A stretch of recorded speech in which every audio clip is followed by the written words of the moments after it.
What is up, ladies and gentlemen? This is the Dirty Russian, the Dirtiest Russian around, and today we're going to go ahead and cover the first official full gameplay we have of an Artifact match. This is in 4K. It was just released by IGN at PAX West on August 31st. We're going to go ahead, delve deeper into it, talk about my opinion about the game. I'll be talking about the basics in case you're new to Artifact and you don't know how the game works. And I'm going to go ahead and also mention just kind of like what I would be doing. We're going to do like an in-depth analysis of the video. Hopefully you do like this video. There's going to be more Artifact content coming out in the following weeks and months. I'm looking to stream this every day, so your support will mean everything. Do make sure to check me out at twitch.tv/thedirtyrussian. This is going to be like a live commentary. It's not going to be super cut and professional. I just want something out there so that you guys can see what the gameplay is like, and I can explain it to, again, those who haven't seen it yet or need a little help following through. I'm going to turn this down because it's a little too loud. So we have Brandon R versus IGN. IGN are the people who were able to make this video. We have 5 different heroes that you get to choose in your deck, and then those heroes come with special cards that fit their hero, their specialty cards. On the Radiant side, we have Brandon R. He has Lycan, Axe Pugna, Farvin the Dreamer, Legion Commander. This is a standard red-green deck. And then usually there's like a blue-black deck, but in this case IGN's playing a red-blue deck, and they have Keith the Bold, who's like a troll ogre bruiser from Dota 2, Luna, Bristleback, Zeus, and Earthshaker. Just so people who aren't familiar with the game, you don't need to know how to play Dota 2, but it's really helpful if you want to be really good at the game starting on, because it lets you ease into the game. It's something you're familiar with. Alrighty. The graphics look amazing, guys. It's just so beautiful. So you have 3 different lanes. At the beginning of the lane, we're going to go back here a couple seconds. We'll see here that the creeps and heroes at the first time randomly spawn. So it doesn't matter which lane they end up in, they'll be pooped into different lanes. You don't really get to choice. I think you get to choose the first 3 heroes you get to play with, but I'm not 100% positive on that, so do not take my word for it.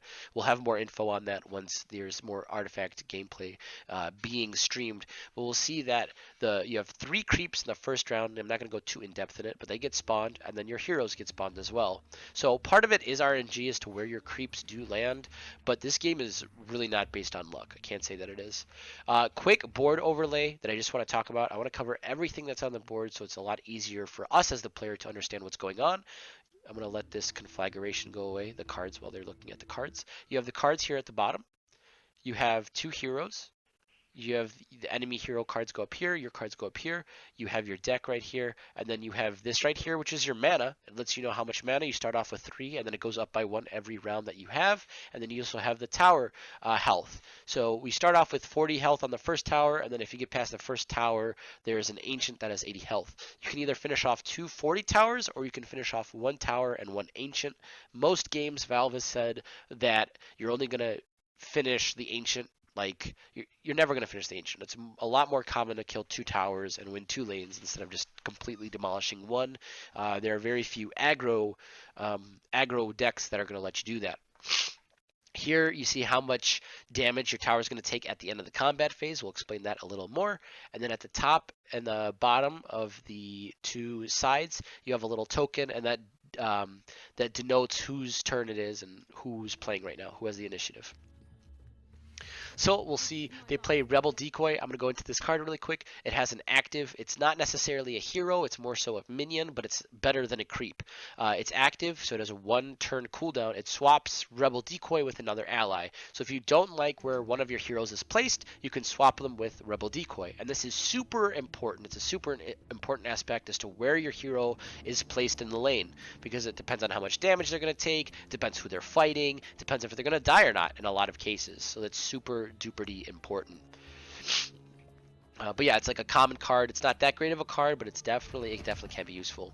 Right here, what we just saw was the combat phase. Once both players take their turn in a lane, there is the combat phase. The creeps and the heroes fight each other, and then the tower takes the remainder damage. So in this case, the tower took 10 damage, and Luna dies.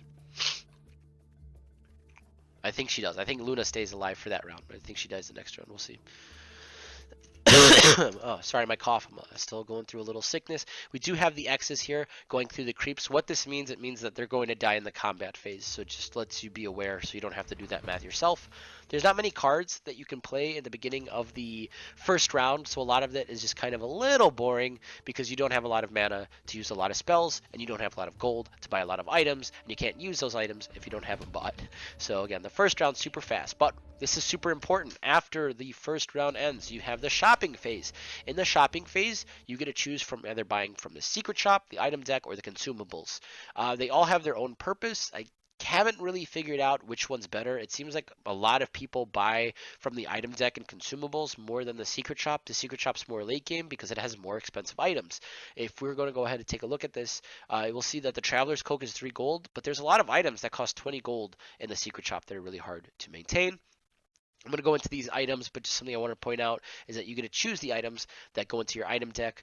Consumables and Secret Shop is completely random. If you do, for example, like the Traveler's Coke and you want it, you'll see that we only have 1 gold, so we can't buy it, but you can place it on hold for 1 gold, and you might be able to get 3 gold later, and then eventually buy the Traveler's Coke. So if you see that you got a really good card, you're able to keep it if you really need to. Fountain Flask is pretty straightforward. It just completely heals a unit on your side. It is really good with like tanky heroes. I would suggest getting a Healing Salve, but you don't always get the choice because the cards are random. Healing Salve is a little bit better because most of the time you're not going to have to fully heal a unit. And last but not least, Red Mist Maul. It's like a weapon. If you equip it to a hero, you get 2 attack and 5 siege. I do not know what siege is. My guess is that hopefully someone will tell us from our stream today. But I think siege is how much damage the tower takes. So if you give a card siege, then it does extra damage to the tower. So my guess is that it's 2 attack on heroes and creeps, and then 5 siege gives you 5 extra damage towards towers. Can't buy any of the cards, so we go back into the hero deployment. At the end of every round, if you have heroes to deploy, you're going to be able to put them in. So we see that we have Zeus here. And again, creeps are randomly spawned in the second round and onwards. There's only 2 creeps spawned every time. So we'll see that we have the 2 creeps here at the top for Radiant, and we have 2 creeps here at the bottom for Dire. And then we have to choose now where we spawn Zeus, and they have to choose where they spawn this creature right here. We're going to call them Prowlers because that's what they're called in Dota 2. They look like a jungle neutral creep. So we're going to call them Prowlers from now on because that's the best way of doing it. But I think it's also like an actual hero. So it's not just like a jungle creep. I'm not going to go too much into the logistics of the game because I don't want to spend too much time. I personally would play Zeus not in the right lane.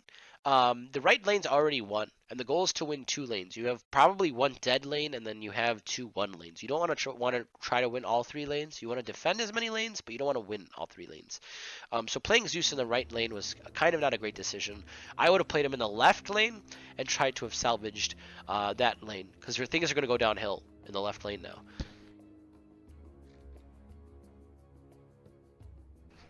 So now we go back into the left lane. You start from there. Again, we can see that Luna's about to die and that the creep's about to die. You draw 2 cards every turn. What we just saw, Luna did, we're going to go back. Luna does right here to this creep right here at the top right. She does 1 damage because of her passive. Every single time that passive is used, you get 1 charge for your Eclipse spell. We'll see that later, and I'll go into a little bit more detail as to what it does.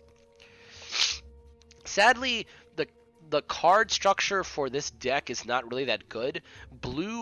A blue-red deck does not tend to have many ways that you can win in the early game. It's a more late game oriented deck. So it's really hard to make it there, especially if, this is like a starter deck, so it's not organized the right way probably. So there's really not much that this, player can do. I think they're going to use Cunning Plan here though, which is a really smart decision. It's actually a really cool spell. So what Cunning Plan does, hopefully they show it. So the enemy used Smeevil Blacksmith. They just summoned another creature. We're going to wait. We're going to pass. There's 2 action phases. There's 1 action phase and another. And then they're going to swap with a Rebel Decoy. I think they did a little swap there. So Cunning Plan, it swaps a unit with either your enemies or your allies. In this case, IGN's going to do it for their enemies. They're going to swap 1 creep with Lycan, I'm pretty sure. And as we see here, it ends up keeping Luna alive. Also, that card has a passive of drawing a card. Not really sure why they put it in, but it's not bad. So Luna survives, which is nice because that's going to get us another charge and Eclipse the next round. Again, really wish Zeus was in that lane, but not much that we can, that's just the way it be. The way they played it was a little wrong. We have Vicious Nasal Goo. They're going to use it on the X. Something that when I first saw this, I was kind of confused by. I wasn't sure if there's negative armor, but one of my Twitch viewers thankfully confirmed that for me. So there is negative armor in Artifact as well. So you take more damage. There's like a damage amplification if you have negative armor. See that we trade creeps. We get 1 gold per every creep killed, and then 5 gold for every hero killed. So you don't want to sacrifice your heroes too much, as they do give a lot of gold, and that lets the enemy use that to their advantage. I'm not going to try to go through too many cards. I feel like they're pretty self-explanatory. You can always pause this stream if you want to go ahead and see what's going on, what cards are used, and what's being amplified. I don't want to, again, make this an hour-long video. It's probably going to be already 40 minutes. Here we have Potion of Knowledge, Blade of the Vigil, and Niktasa's Guard. Now you can see that Niktasa's Guard is like 25 gold, whereas the Blade of the Vigil and Potion of Knowledge are only like 7-5 gold. So odds are it's a lot better to try and win the early game, especially with a blue deck, because you have the late game secured. So you need items to make it to the late game. I think they buy the Blade of the Vigil, which is a pretty good card here. So good decision on them. We're going to see now that we can put Earthshaker in a lane, and we have 2 creeps on the right side. Sadly, you wish that the creeps were on the left side, because that's the lane that needs the most help. The right lane's kind of won, and the middle lane's being salvaged to the very least. So we'll see that they put Earthshaker in the left lane to try to secure that lane. And it looks like Earthshaker has a passive for 2 mana, or an active for 2 mana. I'm not sure how it works. Something that I didn't, we're going to have to go back 5 seconds so I can pause this perfectly. Something that's important to talk about that I didn't before. See if I can get this right here. So, if you'll notice that there are some heroes that are not being blocked by certain heroes. So we'll see like our Luna doesn't have a creep blocking it. And we'll see that all of these creeps don't have anything blocking them either. So, what we're able to do with these creeps is you have to like roll, and then they have 3 directions. So they'll either attack to the left, straight, or to the right. So in this case, this creep's going to hit the tower, and this creep's going to hit the tower. But if these were aiming towards the left direction and the right direction, they would be attacking Luna instead. And I'll try to find an example of that. But that's also random. But it's a very important factor because it lets you know where the creep's going to attack, who's going to attack. So the left lane here is practically already lost. We'll see that, there's not much that you can do. There's a lot of creeps on the enemy side, and there's not many creeps that we have on our side of the Dire side, or the side that we're spectating. We'll see that Luna here is going to die in this scenario if that creep does kill her. They're taking a look at the other lanes. Something that's also important to note is your mana. So we could use Conflagration right now, or we could use Fighting Instinct if we wanted to as well. Or actually, we can't use Fighting Instinct in this lane. We can't use any of the red cards because we don't have a red hero. So you need a red hero to use a red card in a lane, and you need blue heroes to use a blue card in that specific lane. Otherwise, you can't use them. So we see that Conflagration was used. Enemy's going to play Traveler's Cloak. We saw that earlier. That's applied to Lycan, and Lycan now has 12 health.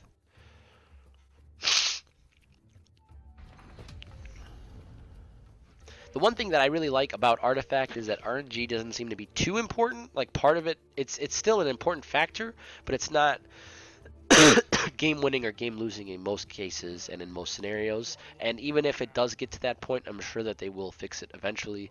Valve is really good in terms of balance and how they keep cards.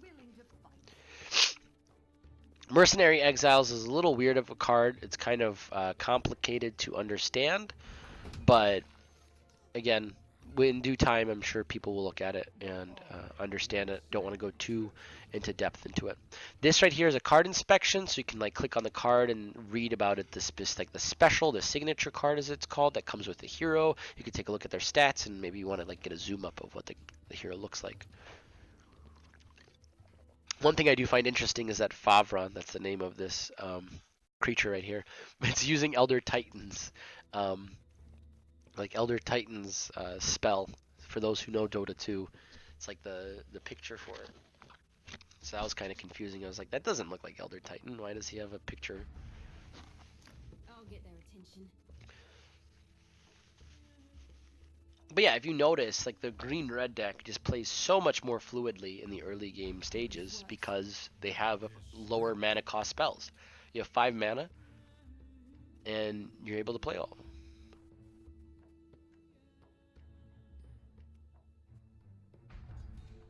Stonehall Pike, card that we looked at earlier in the day.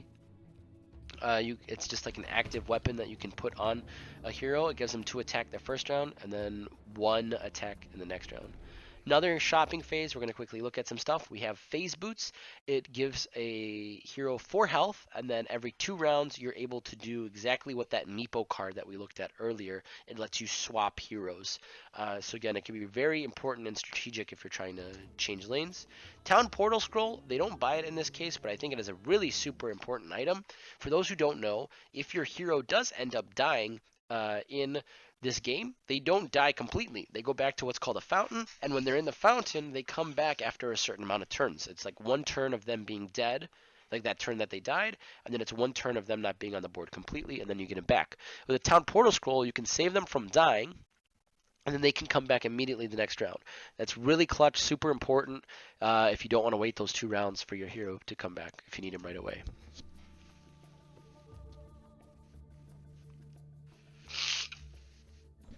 It's not as useful in the red-green deck if you're playing with, I want to say his name's Rix, because he has instant deployment, so he can die as much as he wants.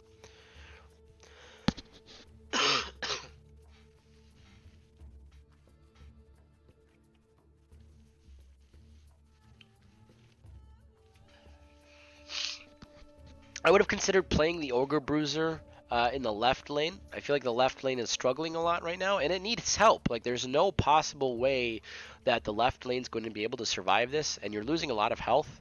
Maybe it's a dead lane already. Maybe that's what they decided. But I would have tried salvaging it to some point. That or just completely give up on it.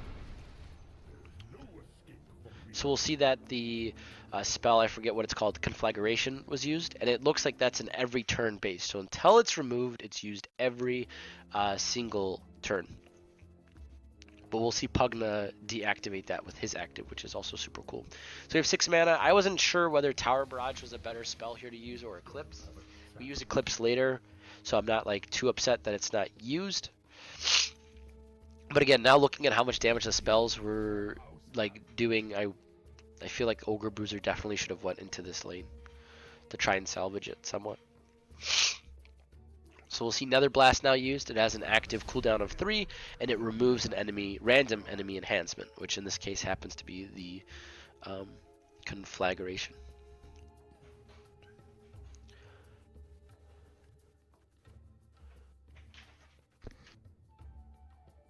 You're jealous, aren't you? Alright, sorry about that. Got my little brother who walked in. Hopefully you guys didn't hear that. If you have any questions in the Twitch, let me know. You know, because it's still, even though I am recording for YouTube, it's still like, you know, a pretty chill session. I just want there to be a gameplay analysis up in case people have questions and stuff. Because I feel like I don't want to repeat too much stuff. New orders, that we're going to see the spell used in a couple of seconds. They don't use it the right way, though, in the game. But it lets you select your combat hero, which is a super important aspect of the game. In this case, maybe you don't want Bristleback fighting Axe. You want him to kill the creep. So if you play New Order, you can choose which hero or creep who they attack for 1 round, which I thought was like, it's a pretty cool card and it's a cool concept.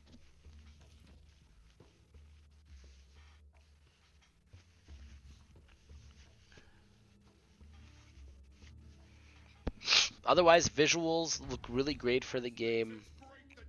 I really love the way everything's turning out, and again, like the way everything's complicated. So we'll see here now that New Order is used with Bristleback on Axe, and this is what confused me the most because I think both cards die here. So I wouldn't have done this. I mean, I guess you kind of have to, but you know, from my perspective, you know you're going to use Thunder God's Wrath next.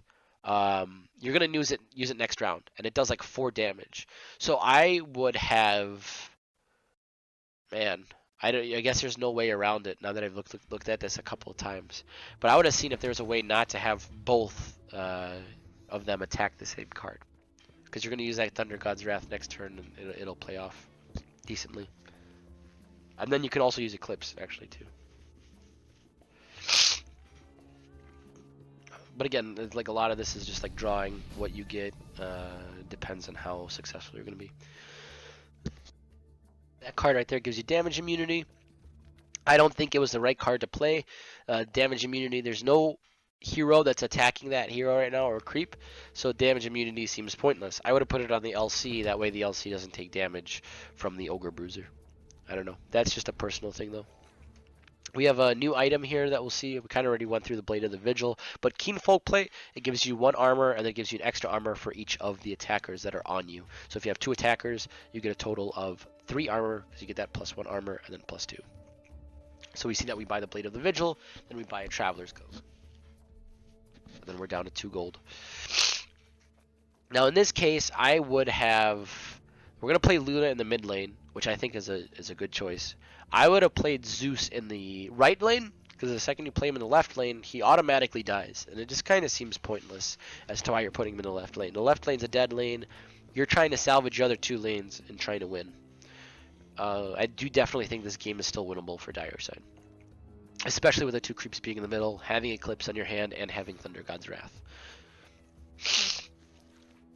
See, I would not have played Zeus in the left lane, because he's going to die like that, right? I think he saves because we use the Traveler's Cloak, but still, you're still taking damage to the tower, and he's kind of just useless. Again, we have Cunning Plan. Not wise to use it in this area. Maybe somewhere later at another time. And again, we can't play any of the red cards because we don't have a red hero. And Eclipse isn't really suited for this lane because there's so many heroes in it. Thunder God's Wrath, for those who don't know, it's capable of being used in 3 different lanes, which is really cool as to how it's constructed, because a lot of these cards are only used for 1 lane. So Thunder God's Wrath is applied to all 3 lanes, and then as we saw right now, Static Field from Zeus came out. It's his passive, and whenever there's a spell that's used and Zeus is in play, it does an extra 1 damage to the people, I think, that are adjacent to Zeus, something like that. I accept this offering.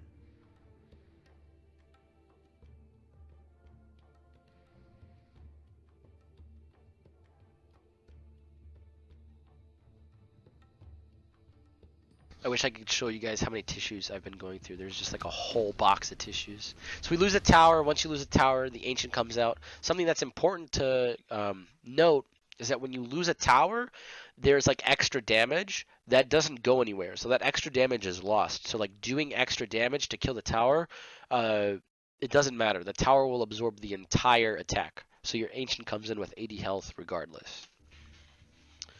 This lane we're going to use Eclipse. We have 5 charges on it now, so this is going to be really cool to see it used. And for each charge, 3 damage is done, which is probably something that's worth mentioning.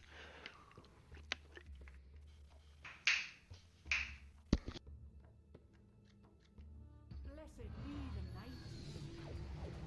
Thy cause is just. I think we got 5 gold for both, or maybe 5 gold for one and 1 gold for one of those. I don't want to check, honestly. 7 damage is done. There's no creeps blocking us from doing any damage to the middle lane, or lane 2. And now in lane 3, again, this is why I would have played Zeus here, is because we have 7 mana that's being unused. Red Mist Pillager isn't worth playing because it's a waste. And Thunder God's Wrath could have been done in this lane, or we could have played Eclipse again in this lane, I'm pretty sure. And I think we still have 5 charges on that. I'm not sure if you lose the charges after playing it. I want to say no, because otherwise, yeah, you still have 5 charges. It would have been such a great spell to play in here, so I think that was a mistake. So now we're going to lose this tower in this next round. I think we're pretty close to the end, actually. One item that's kind of new, I'm going to pause the video so we can take a look at here, is Wingfall Hammer. When you apply it to a hero, you get 4 attack, and then it has an active that is a 1-round cooldown. It gives a hero and its allied neighbors X amount of regen, and that X is dependent on how much attack you have. So it's like X equals 1/2 attack. Again, I don't know what hero this would be useful. Maybe high damage heroes that need regen. I mean, I feel like that's pretty vague. I feel like on Bristleback, I feel like that's a really good spell for Bristleback. But the problem is that you need so much gold to buy these items that I feel like consumables and your items are a lot better. We're going to see Earthshaker playing in the right lane, and we see Bristleback playing in the mid lane. I would not have put Bristleback in the mid lane. I would have put him in the right lane. The right lane's the one that's about to struggle and lose the next round or two, which should have been kind of obvious because, you know, they need one more tower, and bottom was the easiest one contested. So, I don't know. I would have definitely had moved them over to the bottom lane. If I'm right, Conflagration can be played in any lane. So what I would have done is I would have, in this left lane, played Conflagration in another lane so that I'm using the mana still and benefiting from it. Or played Thunder God's Eclipse to do damage to other enemies. Like, we could have killed Pugna here for sure. Which, okay, there you go. He does that. That's the right play, I think. Otherwise, the other spells are just not worth using. You want to save Traveler's Cloak for another lane? How the fuck you get Artifact? I do not have Artifact. We're just streaming gameplay right now of what people are playing. And yeah, it's been a while since I've talked to a lot of people, man. But it's nice seeing you around. But yeah, again, playing Bristleback in this lane just doesn't make sense. It's a 1 lane and they're not defending this lane, so Brandon was playing a lot better. Really don't have much to say, I don't know, about this. Again, game's almost over. There's a lot of misplays used, but overall, just like at the end of the day, like my opinion of Artifact remains the same. I'm still like super excited for how everything's going. It's pretty decent. It looks like it has a lot of promise and a lot of hype. In terms of like being pay to win, I think that's one thing with card games that people really worry about. It doesn't really have a pay to win function. A lot of the cards are going to be 3 to 10 cents, and then I think the most rare cards maybe will be like $5.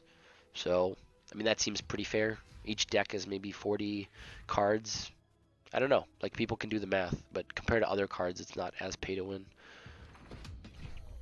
And then you get like for the $20 of how much there's Conflagration used. I'm gonna pause this while I describe this really quick. For the $20 that is used for Artifact, you get 10 full packs plus 2 starter decks. So you're getting your $20 worth. They're just making you spend $20 to play the game. I think that's a better way to look at it. You need to buy $20 worth of packs to play the game. And then it's free to play technically. But you have to buy 10 packs. That's like their rule. Because you get with the game a certain amount of cards, a certain amount of packs, a certain amount of decks. I think that's a better way to look at it, rather. So it is worth the $20, I think, compared to other games. And it supports the company. And this game looks like it took a lot of effort. And again, hopefully they're going to balance it. And it's going to be like this huge thing. Compared to other games, $20 is really nothing. But yeah, so like besides that, yeah, someone said there is a beta in October. I am signed up for that.